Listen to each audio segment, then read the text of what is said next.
السلام علیکم ورحمۃ الله. قدرمنو څنګه چې تاسو خبر یاستئ په کونړ باندې زلزله راغله. دې کې ډېر خلک شهیدان شول.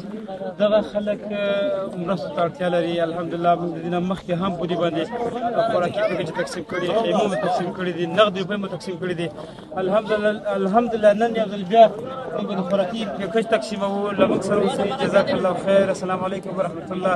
دزګر وای د راشه د لوټي پورته کړه چې ستر لاندې یا به ماشوم وي سپین ګیری کاکا او یا به هم وي د چا زړه تر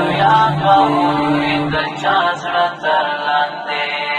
څه بې محشره دلته جوړ شو محشر، څه بې محشره دلته جوړ شو محشر، څه بې محشره دلته جوړ شو محشر، څه بې محشره